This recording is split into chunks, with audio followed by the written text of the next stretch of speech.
Olá, boa noite. Estamos mais uma vez aqui de volta, com muito carinho, com bastante alegria, em mais esta live. Que ela seja uma live produtiva, de esclarecimento e de ajuda a todos aqueles que aqui adentrarem nesta live e que a cópia aí, o replay possa ser passado aí para todos, que possa ajudar. Então, desejar a todos uma boa noite e que a paz esteja conosco. E então, vamos lá. Dando boa noite aos que estão chegando. Esperar mais um pouquinho. Primeiro, pedir desculpas à nossa amiga lá na segunda-feira. Havia dito que não teríamos essa live hoje, mas teremos. Ela se equivocou. Estamos aqui para completar, né, essa palestra que tivemos na segunda-feira agora, com o nosso palestrante lá, o Marigo, que fez uma explanação muito bonita sobre o capítulo 20, que trata os trabalhadores da última hora, né? Então, já vamos começar. Temos aí mais algumas pessoas, então boa noite aos que estão chegando agora e que eu possa transmitir o meu melhor aí para vocês nesta noite abençoada, tá bom? Então, só para a gente gravar, nós somos lá do grupo Recomeço, Casa Espírita Recomeço, estamos lá no Jordanópolis, aqui em São Bernardo do Campo, São Paulo. Hoje é uma quinta-feira e é dia hoje 18 de agosto. E vamos lá, vamos dar início então. Bom, como eu disse, eu até gostei, o Marigo ele fez uma colocação, ele usou uma expressão incrível que eu achei interessante, onde ele colocou o título da palestra como Currículo Espírita. E eu achei super, assim, bem interessante a colocação que ele fez, bem apropriada. Então vamos dar uma repassada nisso, mas antes eu vou começar pelo capítulo, que é o que trata, né, os trabalhadores da última hora. É o capítulo 20 do Evangelho, né, que a gente está acompanhando. Muito bom. Então, o Marigo, nós começamos sempre, né, com as parábolas, né, de Jesus, e onde ele coloca que os últimos serão os primeiros. E ele lá fez ele contou uma história que o reino dos céus, ele se compara muito, né, ele se assemelha a um pai de família, que coloca todos nós, né, no mesmo grau de amor e no mesmo grau de igualdade. E aí ele fala ali que um fazendeiro que tinha uma plantação de uvas, né, uma vinheira lá, e na primeira hora do dia, bem cedo, saiu para buscar trabalhadores. E ofereceu a esses trabalhadores, né, eu vou ser bem rápido, ofereceu uma moeda para que ele pudesse iniciar o trabalho a partir das, 6 até o final do dia. E assim sucessivamente até o 14º trabalhador. Até o último, que foi ali, o último acho que só trabalhou uma hora, né? Na penúltima hora do dia, este trabalhador foi convidado para ser, né, para trabalhar na fazenda. E chamou o seu capataz no final do dia para fazer a remuneração, fazer o pagamento dos trabalhadores. E falou, vamos pagar uma moeda, como eu havia dito, eu havia planejado, para cada um dos nossos trabalhadores. Obviamente que isso criou um certo desconforto, porque eu comecei a trabalhar desde as 8, e agora esse chega no finalzinho. Mas ele disse, eu não enganei ninguém, eu procurei cada um dos senhores na hora que foi possível e ofereci, e vocês aceitaram. Mas o cunho espiritual, o cunho, né, que fica por trás desta cortina, vamos dizer assim, a verdadeira mensagem que Jesus quis colocar para nós é a mensagem de nós espíritas, por incrível que pareça.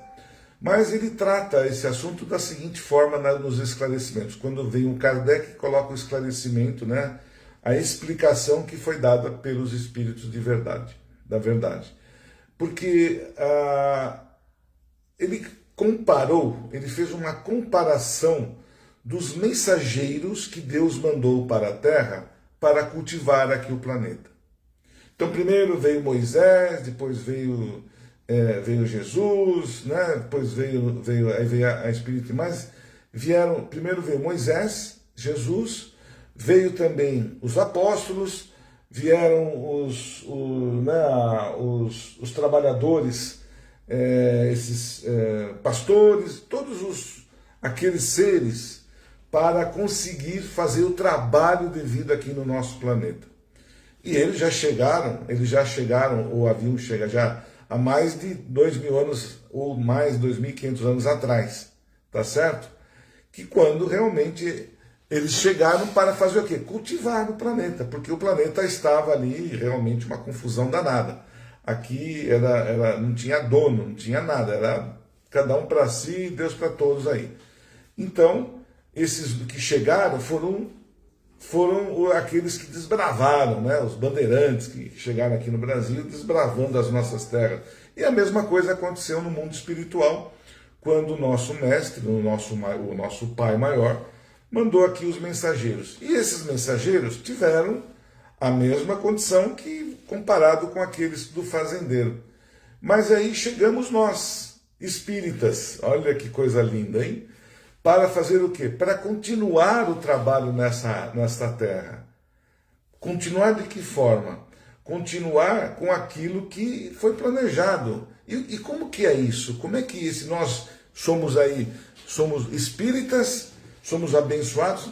Mas é uma verdade. De acordo com o nosso evangelho, nós espíritas, é óbvio, né? Não vamos aqui adentrar nas particularidades, cada um. Existem espíritas e espírita, existem profissões e profissão, da mesma forma. Então o espiritismo, ele chegou, né, para esclarecer.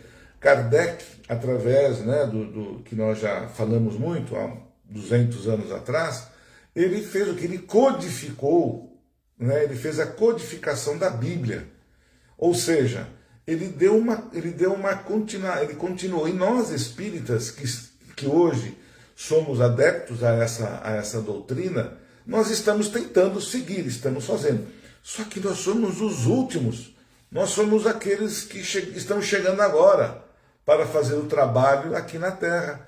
Então, essa é a comparação que Jesus fez com aquela mensagem dos trabalhadores, do fazendeiro, que começou a fazer o seu trabalho desde o primeiro tempo até chegar aonde nós estamos hoje no planeta. O planeta hoje, ele está equilibrado, ele tem ali todo o processo, vamos tirar as dificuldades, mas nós já evoluímos muito, né? Imaginem como que era este planeta quando nós começamos no processo primitivo, né? Então hoje nós já estamos num processo já de transformação, nós já estamos passando de um planeta de provas, indo para um planeta de recuperação. Então nós já estamos bem, assim, lá de acordo com a espiritualidade, com os nossos dirigentes maiores.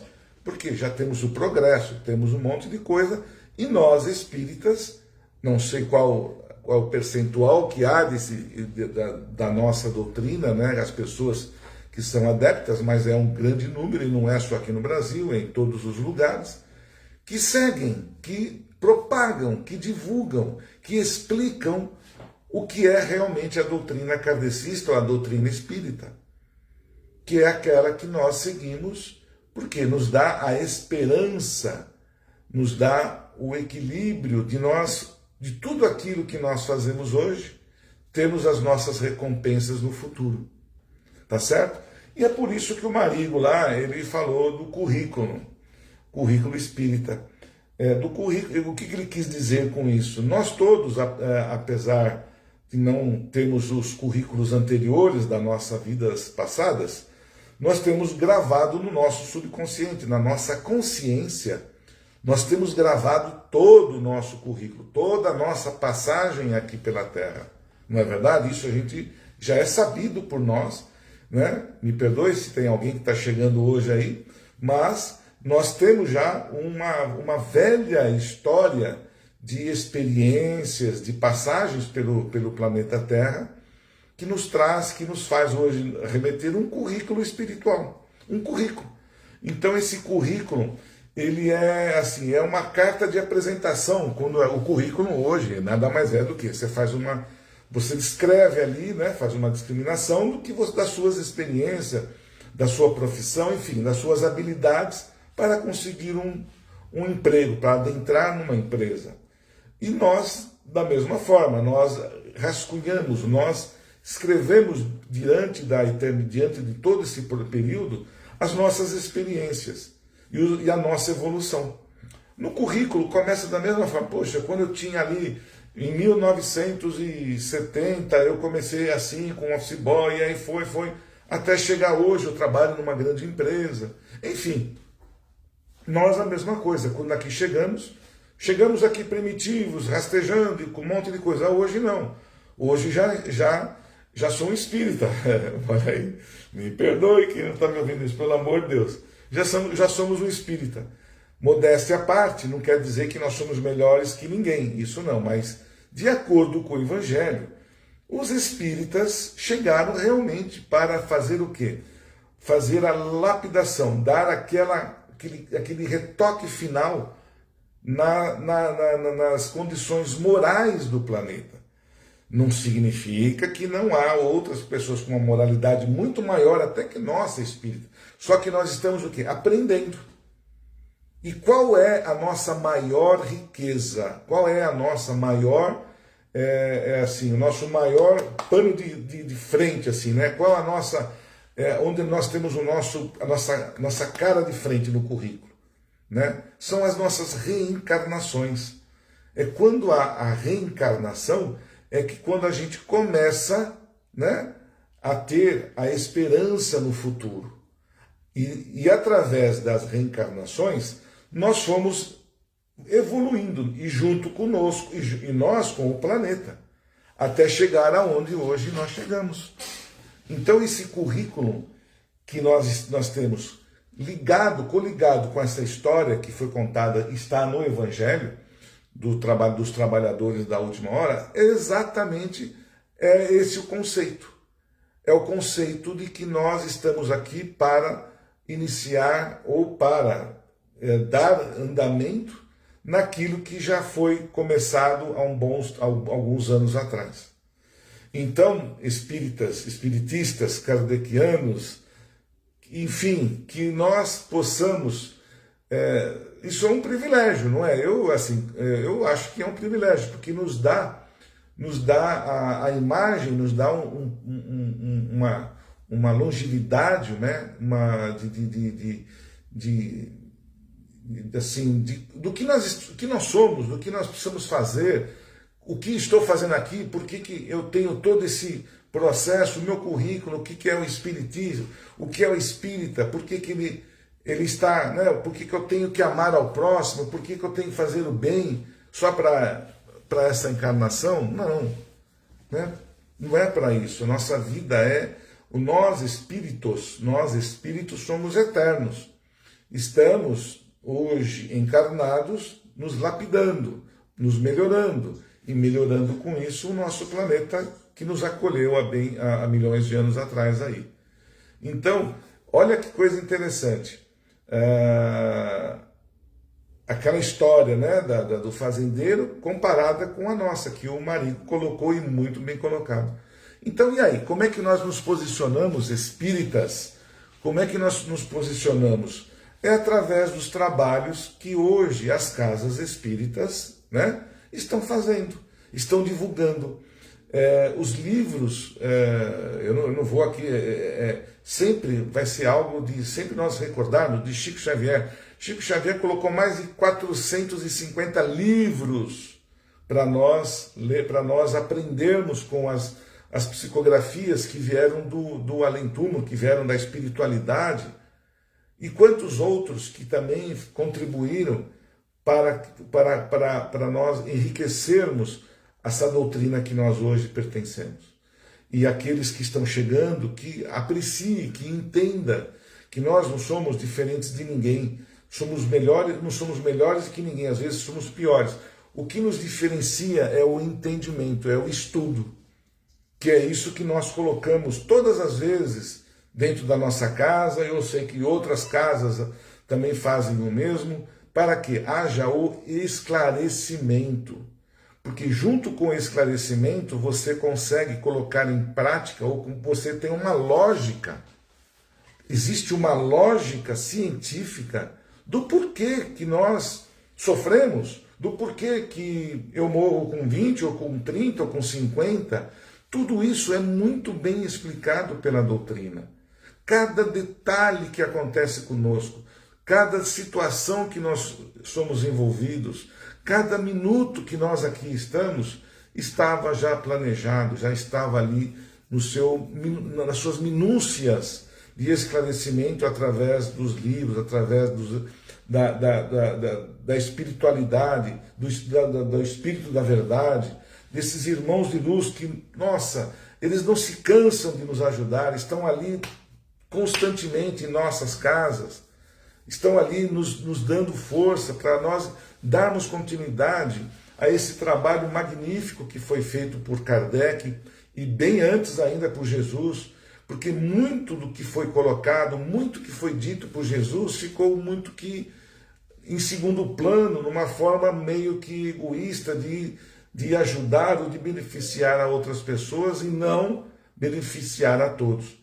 Porque vocês lembram que quando Jesus chegou, os próprios judeus achavam que ele seria o rei dos judeus, não é isso? Porque eles estavam esperando o mestre, estavam esperando ali o salvador dos judeus.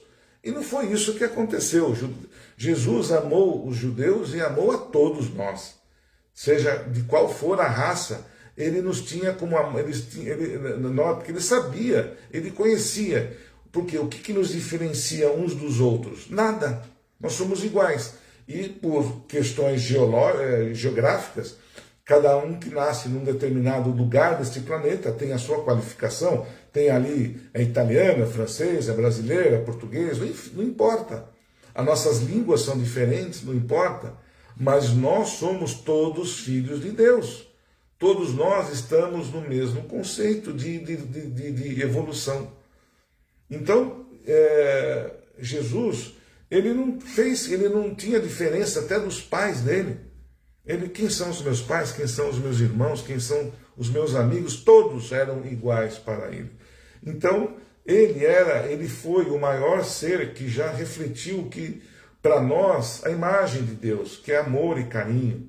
Então, o nosso Pai, ele nos deu, está nos dando, né, as ferramentas necessárias para que nós possamos crescer. Eu diria que ainda nós estamos ainda lá na infância ali, né? Somos pequenininhos ainda neste planeta e na eternidade, tentando evoluir. E todos nós, de uma certa forma, vamos evoluir. Então, se tudo isso e mais coisas que a gente vai colocar, tudo aquilo que a gente esclarece através dos estudos, é um enriquecimento maravilhoso do nosso espírito. E não só para o nosso espírito, para todos aqueles que têm ouvidos para ouvir. Todos aqueles que estão predispostos a quebrar dogmas, que estão predispostos a entender e aceitar o que não é fantasmagórico, que não é nada de outro mundo, é a realidade. São fatos científicos concretos. Jesus, na sua excelência, jamais infringiu qualquer das leis naturais deste planeta. Ele poderia fazer coisas muito mais de outro que ele sabia movimentar, mas não. Ele nunca fez nada além daquilo que nós mesmos possamos fazer. Então, nós temos aí todo um processo, né, de evolução que está aí, estamos envolvidos nisso, estamos todos nós entrelaçados nessa situação, e eu vou pontuar, me perdoe. Nós, espíritas, temos a oportunidade, estamos tendo a oportunidade do esclarecimento, de passar este esclarecimento a outras pessoas, de divulgar a literatura espírita, de divulgar os livros, pelo menos os 5 básicos da nossa doutrina, que começa com o Livro dos Espíritos, o Livro dos Médiuns, o Evangelho, o Céu e o Inferno e o Apocalipse, a Gênese. Então, esses 5 livros, para quem tiver aí o prazer, tiver o gosto e estudar, né? Vai ter uma visão muito ampla do que realmente trata aquilo que Jesus, aquilo que Kardec, aquilo que os espíritos de luz passaram para nós e esclareceram. Então, esse esclarecimento, até então, nós não tínhamos. O espiritismo sempre existiu desde os primórdios, desde que nós aqui chegamos. Mas a esse grau de esclarecimento, nós estamos tendo há 200 anos agora, né? E isso nos para pensar um pouco, gente, como isso é maravilhoso. Os nossos ancestrais, aqueles que começaram a trabalhar, que vieram antes de nós, não tiveram a oportunidade ou o esclarecimento naquele momento do planeta de ter o que nós estamos tendo. Pode até ser que muitos de nós, e isso é verídico, trabalhou lá atrás, nós mesmos. Já fomos trabalhadores, fomos lá muito mais ignorantes do que possamos imaginar. Hoje, nossa ignorância começa a perder um pouco aí o seu grau, mas estamos evoluindo, estamos progredindo para o bem, para o enriquecimento, para o esclarecimento. Então, nós somos, a nossa existência no planeta, essa oportunidade que todos nós estamos tendo hoje, é uma oportunidade incrível. Só não aproveita quem não quer. Só não desfruta disso tudo quem não quer.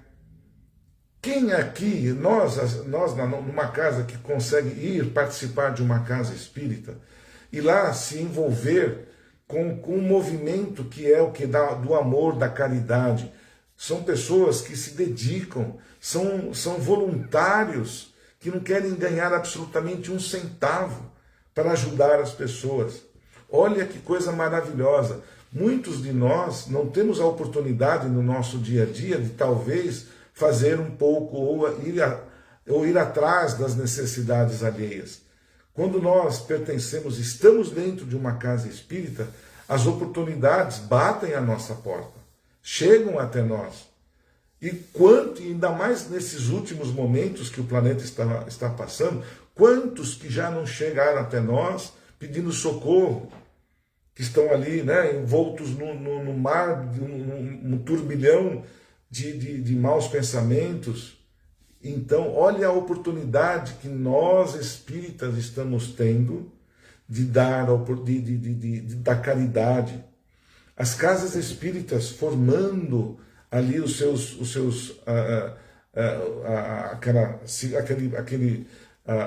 assistidos, formando eles, dando oportunidade de trabalho dentro de uma casa espírita, do estudo.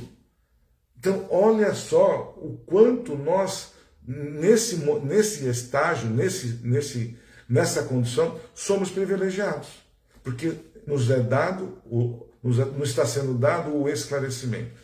Temos um preço para tudo isso também, porque a quem será mais dado, mais será pedido. Por quê? Porque isso entra dentro da nossa consciência.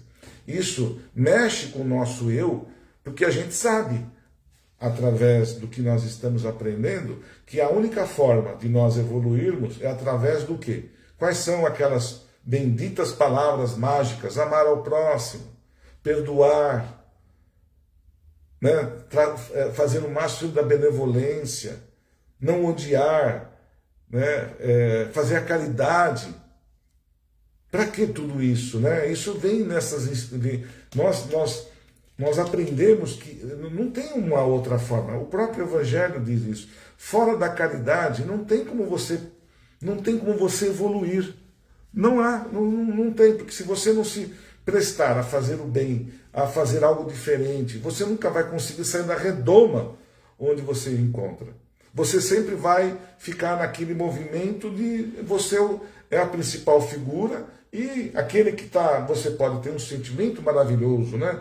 Olha quantas pessoas estão sofrendo, nossa, que coisa, né? Você pode ter um sentimento maravilhoso, mas o que você está fazendo para ajudar? O que você está fazendo para melhorar esta situação? O que você está ensinando, está dando a oportunidade de ensinar a mais pessoas. E você, eu vejo a casa espírita, né? Eu particularmente vejo assim, a casa espírita um lugar de oportunidade de trabalho. Porque nós precisamos do que? Trabalhar, nós precisamos estudar, nós precisamos comer, beber. São coisas pertinentes a nós aqui encarnados no planeta, tá certo? Mas a casa espírita lhe dá a oportunidade, às vezes de 1 hora, 2 horas, de você tirar do seu particular, do seu tempinho ali, daquele momento que é seu, e você se dedicar a alguém. Porque quando você está no trabalho, você não vai, você está procurando os seus interesses. Quando você está estudando, você está buscando os seus interesses. E não dá tempo, isso não dá. Eu já fiz faculdade, eu já fiz isso, fiz aquilo, trabalhei, e não é possível você chegar, ir ao hospital, fazer caridade para aquelas pessoas. Não tem, você não consegue encontrar um caminho, um atalho, vamos dizer assim, para você fazer. Você pode até chegar a fazer, com certeza, não há dúvida, mas se torna mais difícil, porque você sozinho é difícil de você juntar, é difícil de você juntar forças para ajudar. Em uma comunidade, numa ONG, você junta pessoas, junta forças, segue em frente. Mas precisa ter mais gente, precisa ter... Eu vou me restringir aqui, falar, né? Tem outros caminhos, mas a casa espírita, que é o caminho que Jesus, que até ele colocou isso dentro do Evangelho. Quem quiser ter a oportunidade de ler o capítulo 20, vai lá, está explícito isso. Que nós somos os trabalhadores da última hora. Então, se nós somos os trabalhadores da última hora, se isto foi colocado já desde lá por Jesus, isso nos dá uma condição excepcional. Então, nós espíritas, nós que somos aí estudiosos, estamos estudando, estamos praticando, aqueles que não conseguem, por um motivo ou outro, né, devido a algumas circunstâncias, tudo bem, não é crime você não poder ir numa casa se você não tem condições, às vezes físicas, não tem condições até de transporte, de locomoção. Quantas pessoas eu conheço que não podem ir na casa espírita porque não tem carro, a condução ônibus é longe, não tem como andar, e geralmente as casas são à noite, né? Geralmente. Então tem aí. Mas isso não nos tira o nosso valor também, porque o próprio Jesus colocou na parábola que da mesma forma que aquele último trabalhador foi convocado para trabalhar na fazenda, ele estava lá esperando, ele estava precisando de uma oportunidade para conseguir trabalhar. Ele teve o mérito. E não aquele que provavelmente, né, já sabendo das situações do fazendeiro, podia ter dito assim, olha, não vamos trabalhar agora não, só vamos trabalhar na última hora, porque a gente vai ganhar o mesmo que todo mundo. Esse é um vagabundo. Esse não tem mérito nenhum. Porque ele está usando, né, da malandragem para fazer o trabalho lá. Então nós, como trabalhadores da última hora, nos colocamos da mesma forma. Se eu estou ali esperando para ser chamado para trabalho, eu estou ali querendo fazer uma coisa, eu tenho o meu mérito. Agora, se eu vou esperar na minha última hora para pedir perdão, como fala aqui, depois você comete erros, faz isso, faz aquilo, e fala, agora eu quero ser perdoado dos meus pecados, né? Não existe isso, você não consegue. Você pode ter uma renúncia naquele momento da morte, que quando existia, né, os padres que iam fazer ali fazer a oração final, de pegar a última palavra do moribundo lá, que estava doente, para ele se arrepender do que fez. E quando você não tem outra saída, me arrependo, então eu vou para o céu. Então a única forma de você ir para o céu, que era na ideia daqueles, era você se né, você se confessar ao padre, fazer como aquilo fosse tirar todos os pecados que você cometeu. E não é bem assim, a gente sabe disso. Porque nós temos uma história, nós temos um currículo de tudo aquilo que nós fazemos. O nosso currículo ele é extenso e tem as coisas boas e as coisas ruins. No currículo você normal de trabalho, você põe só o que vai de bom, você esconde ali os seus defeitos. Mas agora no currículo espiritual, naquele que nós carregamos nas nossas reencarnações, esse não tem como esconder absolutamente nada. Ali é a verdade verdadeira. Então, eu voltando então para o que eu havia dito, que se ao caso houver um de nós, algum espírita, que realmente não consegue, não tem oportunidade, também não vai se desesperar, mas o que vale é a intenção. O que vale é nós tentarmos buscar através, às vezes, eu não posso ir no centro, tudo bem, mas eu posso levar uma palavra amiga para o meu vizinho, eu posso deixar de reclamar da minha vida, eu posso contribuir dentro até numa paróquia que está perto da minha casa, não importa qual seja, não importa, o importante são as condições das quais você conduz aqui o seu ser, o seu amor que está ali dentro de você, para que você possa praticar de uma certa forma, se preocupar com alguém. Né? Às vezes a gente não pode ir numa casa, mas posso fazer uma visita num hospital. Quantos, né? Para nós valorizarmos um dia de saúde, para nós valorizarmos um dia de levantar-se da cama, basta você ir em algum hospital. Lá você vai dar valor para cada segundo, desde a hora que você abre os seus olhos. E vocês imaginem, né, como acho que todos nós já tivemos essa experiência, e quem não teve também não precisa passar, de você estar ali dentro de um quarto, de um hospital, ali precisando, né, estar ali sendo tratado, e ninguém vai te visitar. Gente, é duro. Ninguém vai chegar lá, sabe? Tem alguém se preocupando comigo. Isso é uma forma de fazer caridade. É uma forma de nós ajudarmos alguém, de somos espíritas. O espírita, ele, óbvio, é o que eu digo, se eu tenho condições de buscar essa excelência numa casa espírita, parabéns, ótimo. Lá você vai ter oportunidade de trabalho, oportunidade de estudo. Você vai, porque nós, seres humanos, nós somos acomodados. Isso é fato. Enquanto eu estou aqui na minha redoma, estou tranquilo, estou bem, não preciso de nada, está tudo certinho, eu tenho tudo, eu não vou me preocupar com nada, nós nos acomodamos. Então, quando coloca, né, vai buscar o infortúnio.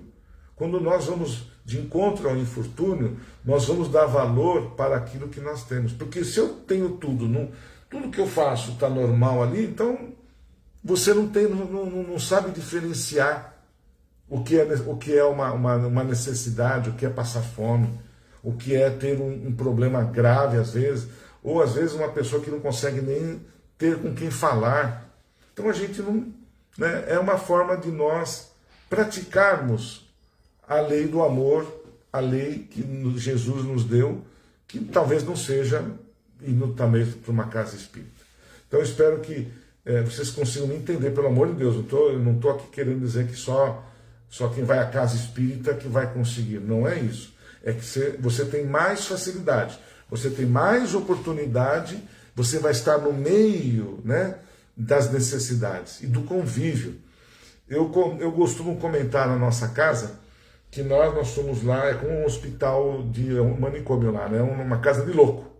Porque os próprios tarefeiros, né, cada um tem um jeito.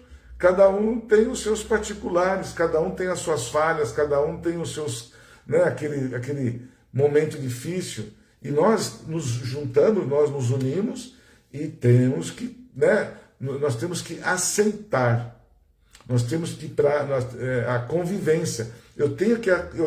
Às vezes eu tenho que conviver com alguém que, né, difícil para eu aprender. eu tenho que estar do lado de uma necessidade para eu dar valor às minhas, dar valor aos bons momentos que eu tenho. Então, além de ser um hospital, a casa espírita, ela é uma casa que cuida, né, de nós que somos todos doidinhos da cabeça lá, que fica um julgando o outro, que pensa nas coisas ruins, que não faz o amor, toda aquela história que a gente costuma dizer. E lá a gente tem que, procurar buscar esta excelência. E aí tem os dirigentes, né, que costumam pegar às vezes no pé de um, pega no pé do outro. Olha, paz, calma, não é assim, fala, não, mas ele não está querendo fazer, vai, né? Às vezes a gente acaba se envolvendo, cai também na mesma armadilha, mas é um convívio, é a oportunidade, né? Essa é a oportunidade de nós espíritas de alcançarmos um pouco mais da nossa lapidação. Porque a gente, nós temos graus, nós temos momentos de melhorar a nossa passagem pelo planeta. E a passagem, a porta que é a mais estreita, que é aquela mais difícil, que é a mais dura de nós, é aquela que nós devemos buscar.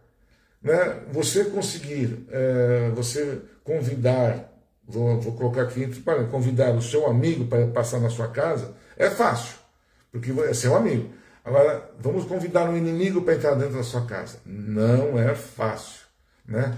Isso é difícil, essa é a porta estreita. Não quero aqui dizer que nós temos que colocar o inimigo dentro de casa, mas é uma forma simbólica de você iniciar uma amizade, de você buscar as oportunidades, os ensinamentos que são nos dados. Quanto que nós aprendemos dentro da doutrina, né, essa questão de eu tenho que amar o próximo, né? Se colocar no lugar do outro. Há outras religiões, né? A gente costuma, eles também têm ali o bom princípio, tem os bons costumes, tem tudo que eles mostram, né, para o caminho do bem. Esse é o caminho do bem. Todos nós precisamos buscar o caminho do bem, porque ele vai, o caminho do bem para uns é ir para o céu. O caminho do bem para muitos é não ir para o inferno. O caminho do bem é estar do lado de Deus. O caminho do bem é para outros estar, né, numa vida melhor do que essa. Enfim, cada um tem a sua forma. Quando nós nos tornamos espíritos, e é isso que nós estudamos, porque todos nós, todas as religiões, todos é padre, é pastor, enfim, todos que estão aqui neste bendito deste planeta, vai se tornar um dia espírito, tá certo? E quando se tornar um espírito, no decorrer do período do esclarecimento, ele vai falar, pô, eu sou espírito. Por que né, aí cai a ficha. Puxa vida. Então, ser espírita não é ser melhor, é ter um esclarecimento. E nós, espíritas, corremos um sério risco de também nos sermos equivocados no nosso momento de transição, talvez, de nos apegarmos a algumas coisas materiais ou algum momento difícil. Nós vamos passar por momentos também difíceis de desapego dos bens materiais, desapego daqueles que nós vamos deixar, porque é um momento complicado, não há dúvida, tanto para quem não é espírita, para quem é.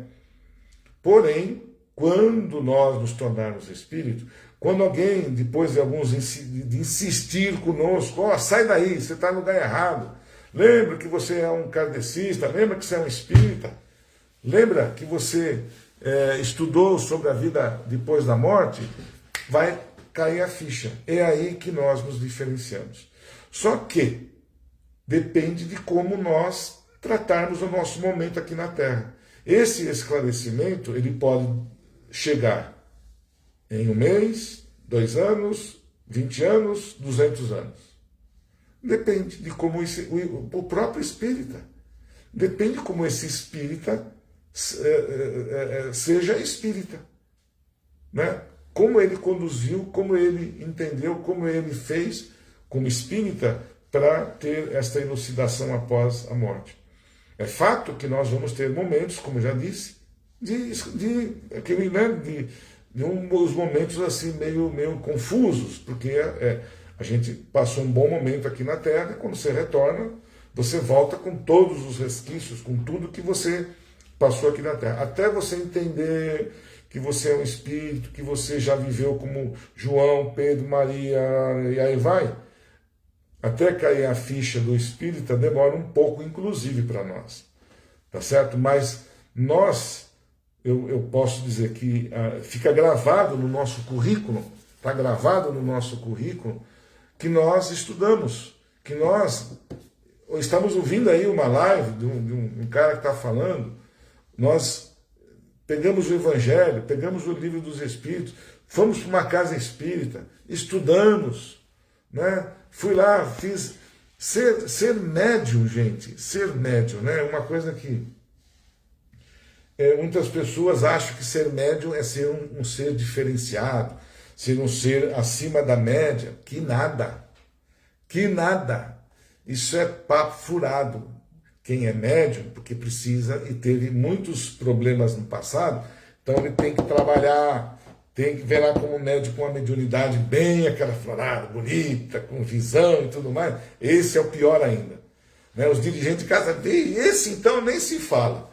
Então, o trabalho de porque médium, todos nós encarnados na Terra, somos médios. Somos os mediadores entre nós, encarnados com a espiritualidade. Certo? Nós somos os mediadores. Então, a mediunidade nos faz o quê? Esse intercâmbio entre os espíritos e os vivos, os que estão encarnados, melhor dizendo. Certo? E nós, na Casa Espírita, fazemos um trabalho muito bonito, que é ajudar os espíritos, ajudar aqueles que já não estão mais encarnados, naquele momento da sua transição, naquele momento. Então o nosso trabalho é de amor, olha que trabalho diferenciado. É um trabalho muito bonito, porque nós, quando nós desencarnarmos, vai ter muita casa espírita, muito local, querendo, nos ajudando, nos mostrando o caminho que é da verdade. Na nossa casa, temos lá sessões de desobsessão? Sim, temos. De esclarecimento? Temos. De elucidação, de mostrar para muitos dos espíritos que ficam vagando, que não sabem nem onde estão, o que estão fazendo, se estão vivos, se estão mortos, são levados para uma casa espírita, para que lá possa haver o esclarecimento. E nós, espíritas, fazemos esse papel. Temos o papel de ajudar esses irmãos que já foram e precisam de uma palavra amiga, precisa mostrar que, olha, você não está mais nesse planeta, você está agora em outro lugar, você não está mais encarnado, então você precisa agora ter outras atitudes, você precisa agora começar a entender o que acontece com a gente após a morte, e aquele processo todo que, não sei se todos aqui conhecem, um dia, quem sabe, a gente pode até falar um pouco mais sobre esses trabalhos com os irmãos que já se foram.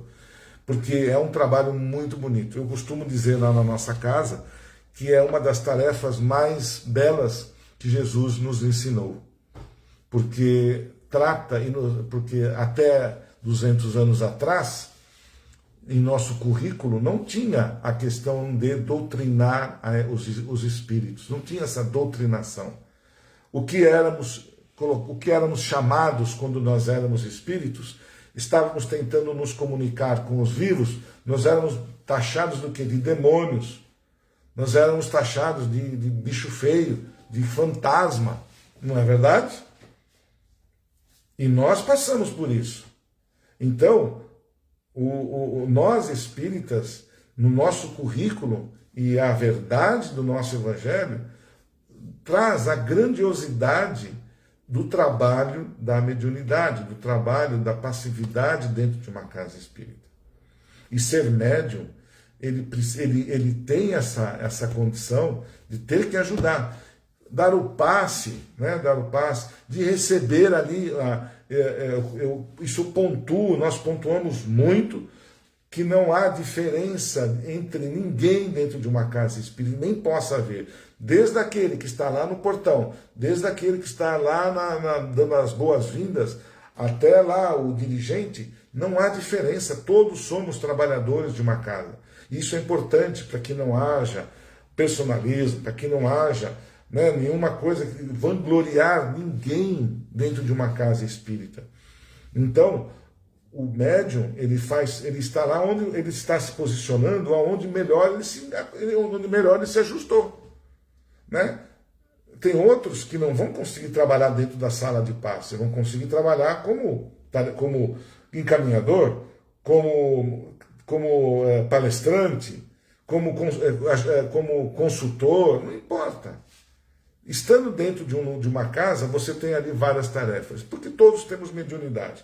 Só que cada um ele vai se encaixar aonde melhor ele se ajusta, aonde melhor ele conseguir ali ficar para ajudar, se juntar, se unir, fazer um movimento. Então a casa espírita, como eu disse agora, tem essa tarefa maravilhosa, além de tudo, da ajuda aos irmãos que já se foram. Isso é importante. Quantas pessoas, e do esclarecimento, gente, ainda hoje nós temos muitas pessoas que não aceitam a perda de parentes. E nenhum de nós aceita nenhuma perda, bem da verdade é essa. Mas que isso não se perdure por meses, por ano, por 2 anos, por 20, 30, não pode. Né? O sentimento de despedida, de separação de um parente, ela é triste naquele momento. Passou um dia ou 2, 3, eu tenho que tocar minha vida, eu tenho que seguir em frente. Vou ter lá no meu íntimo a minha saudade de um bem que foi me tirado, lógico, isso faz parte do amor de cada um de nós. Só que nós não podemos transformar isso numa obsessão de encarnado para desencarnado. O que é isso, Aidar? O que é a desobsessão de encarnado para desencarnado? É quando nós ficamos chorando, gritando, desesperado, porque você foi, você me deixou, você não sei o que, eu quero estar junto com você, e não me conformo, e não sei o que.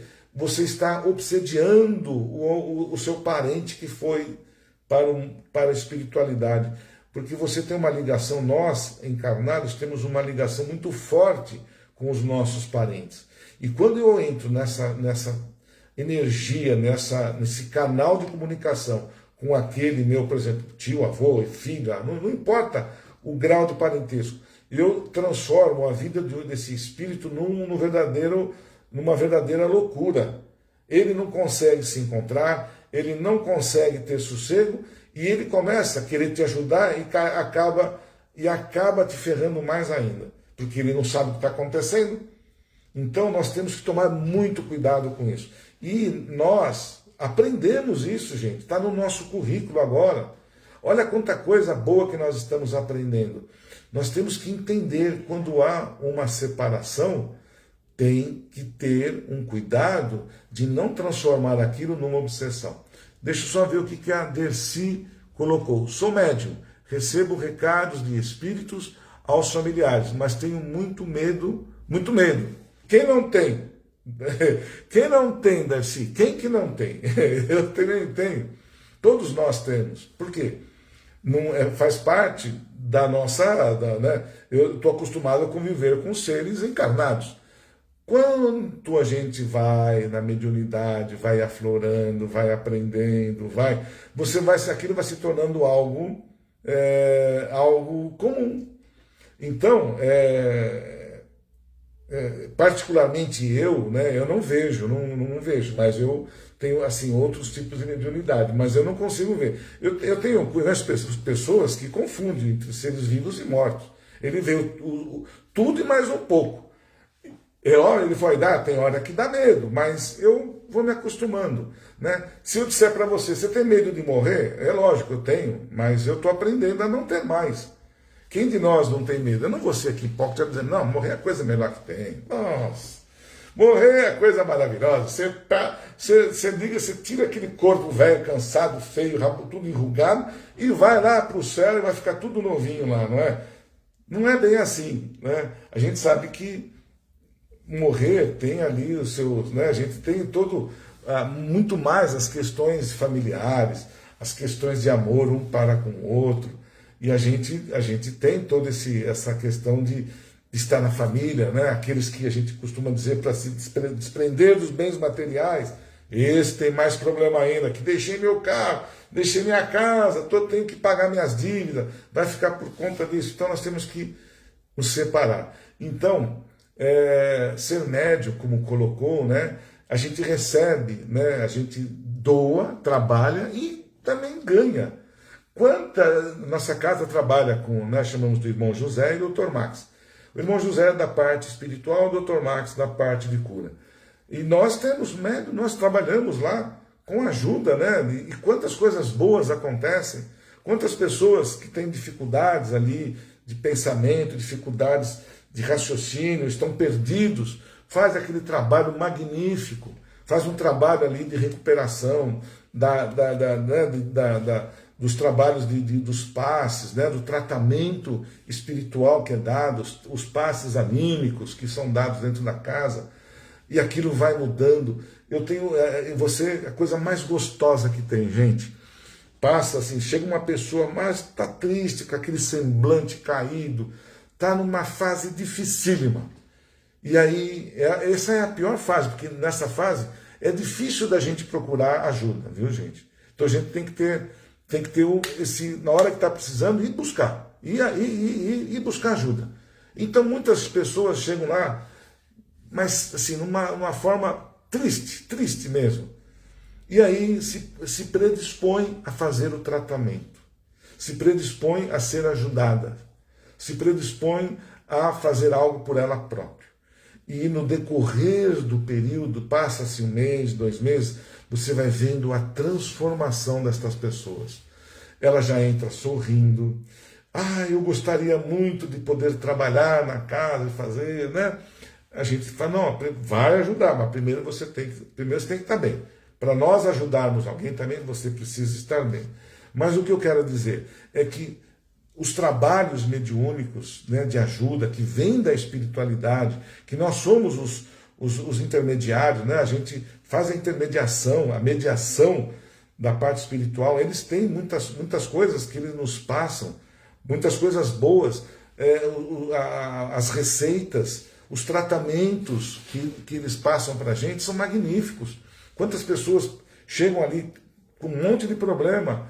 É lógico que você não vai resolver tudo, porque também aí não é essa a condição, mas nos colocar numa condição melhor, de raciocínio, de uma condição de você ter mais facilidade de um trabalho, de conseguir melhor as coisas. Porque os problemas, gente, como a gente costuma dizer, não vai mudar de endereço, vai continuar com o seu, depende de como você faz a recepção. Se você abrir as portas, entra, vem com tudo, aí você está ferrado. Agora, se você trabalhar, lutar, você encarar aquilo de uma forma bem, você vai estar convivendo tanto com os problemas, mas vai se tornar um bichinho desse tamanho. Quando eu não estou bem, o bichinho ele cresce, fica um monstro, né? Mas isso tudo, né, Sandra, que você está falando, a todos nós, com certeza. Isso tudo, somos nós, espíritos da última hora, trabalhadores da última hora. Esse esclarecimento não nos foi possível há 200 anos atrás. Esse esclarecimento da mediunidade, né, de dar passividade, como se costuma dizer muito aí por aí, né, a gente tem um mentor, que é aquele mentor, até o mentor, gente, tem tanta coisa na minha cabeça, até o mentor que se aproxima de você, depende de como você recebe ele. Né? Se o mentor chega para você, olha, eu quero trabalhar para ajudar as pessoas, porque mesmo quando estão em espírito, eles precisam ajudar, eles precisam ter a tarefa, é comum isso. Ele não vai ficar ali dormindo pro resto da vida, né? Vou repousar na eternidade. Papo furado. Não é isso. O que vai acontecer é que ele vai entender que precisa trabalhar. E ele quer trabalhar, o que ele faz? Ele começa a analisar quem é aquele médium na Terra que se ajusta com ele, que tem as boas, que tem, né, assim, tem a questão de similarização, de energia batendo, dos pensamentos. Sabe, ele sabe que também somos falhos. Mas se ele descobre que lá tem um cantinho de amor para você dar, ele fala, poxa, vamos nos unir, vamos trabalhar na caridade. É isso que acontece. Então, esse mentor que chega próximo de você, né, ele vai te ajudar e você vai ajudar a ele e nós vamos ajudar ao trem. Olha que coisa bonita. Isso nós não tínhamos, isso está no nosso currículo, Trabalhadores da Última Hora. Esse trabalho que nós fazemos, né, de cura, o espírito ali, talvez um ex-médico, ele tem que ter alguém que ele possa confiar, trabalhar, que deixe as questões de egoísmo, como é que eu vou dizer, aquelas coisas que te personalizam, né? Tem que deixar tudo isso de lado. Você tem que ser mais humilde que qualquer um dentro da casa, para fazer o que? Um bom trabalho, para vocês se unirem. E você ajuda ali o médico, você ajuda você, e você ajuda aquelas que estão te ajudando, que estão precisando. E aquilo vai virando uma bola de neve, né? Uns vão ajudando o outro. Por isso que eu pontuo muito a Casa Espírita. Ela dá uma oportunidade mais abrangente de tarefas, por exemplo, fazer a caridade nas ruas, levar comida, isso tudo, cada um vai se ajustando da forma que pode. Acolher as pessoas, as crianças, cada casa tem o seu tamanho, a sua necessidade e a forma com a qual ela se predispôs a trabalhar. Mas aquela que tem pelo menos um mínimo, que é o trabalho espiritual, o trabalho de uma palestra. Gente, vocês não têm ideia o quão é importante uma palestra dentro de uma casa espírita. É lá que nós iniciamos o processo do quê?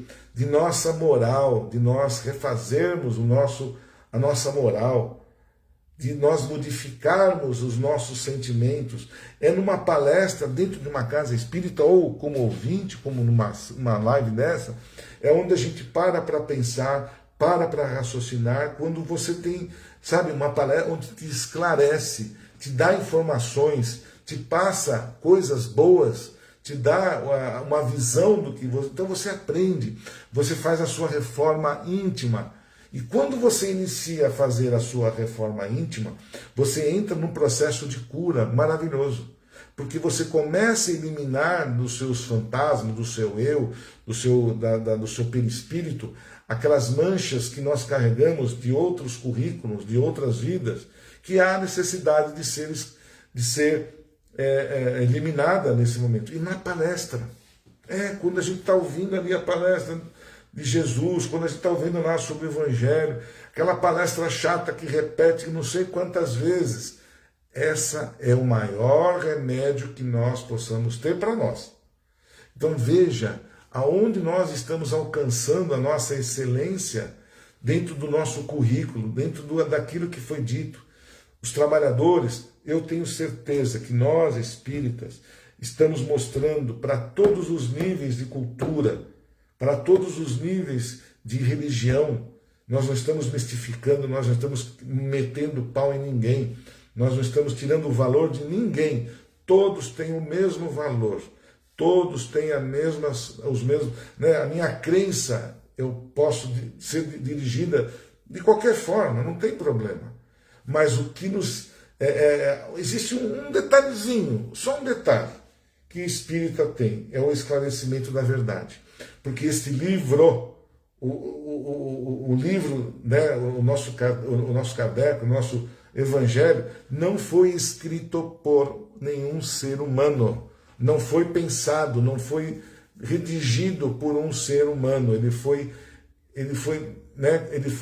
inspirado, ele foi pela espiritualidade, e isso não tem como você derrubar. Quantos anos faz que estão aqui esses evangelhos, os livros? Se tem alguém que consegue falar contra, tirar uma palavra do evangelho em qualquer lugar do planeta? Não existe isso, não tem. São palavras, são instruções, são estudos que não são derrubados. Podem sim ser melhorados. É o que eu estava dizendo. Da mesma forma que hoje nós, espíritas, kardecistas, espíritas de outras que não importam, estamos tendo um grande desafio de ensinar e fazer com que aquele que não despertou, desperte, nós também, nós vamos ter que ter ouvidos para ouvir outras coisas que virão. E vocês acham que o Espiritismo é o máximo, é o top? De jeito algum. Virão é que nós ainda não chegamos, não conseguimos entender, né, o que há ainda de mistério para nós alcançarmos. Se entre nós e o mundo espiritual já há uma briga danada, que muitos ainda não conseguem entender, muitos de nós, imagine quando nós começarmos a descobrir coisas incríveis, mas vai depender do quê? De mim, de eu aceitar. Aceitar de forma científica, de uma fé raciocinada, não idiotizada, não miraculosa, que vai fazer mistérios, nada disso. É uma fé baseada em ciência, em filosofia, na religião. É isso que nós temos. Nem todos aqueles que se dizem que são pastores, nem todos aqueles que se dizem padres, nem todos aqueles que se dizem dirigentes de casa espírita são os donos da verdade. Não. A verdade está naquilo que nós recebemos de uma forma sadia, baseado em fatos, em leituras, baseado em estudos que são lógicos, que tem uma lógica, tem uma ciência envolvida junto. É essa que a gente tem que seguir. Mesmo que às vezes ela possa nos parecer um pouco além da minha imaginação. Mas para muitos o Espiritismo está além da imaginação dela. Nós já passamos por isso. E virá novos desafios para nós. Novas religiões espiritistas, novas religiões iluminativas, sei lá, como é que eu vou chamar isso? De outra galáxia. E eu vou ter que estar com os meus olhos abertos e os meus ouvidos para ouvir e ver. Mas só isso vai depender de nós, de como nós aceitamos. Hoje, nós somos os nossos trabalhadores da última hora. Sejamos esses trabalhadores da última hora. E saibamos conduzir, saibamos o que significa ser um trabalhador da última hora. Dentro da nossa condição de espíritas, ensinar, mostrar o caminho, ajudar, fazer a caridade, praticar o bem, todos esses conceitos que a gente aprende, é isso que nós temos que fazer para ampliar o amor, para que a gente possa divulgar esse exercício do esclarecimento também, através da caridade, através de atitudes, através de vários fatores que a gente vem aprendendo no decorrer já das nossas existências.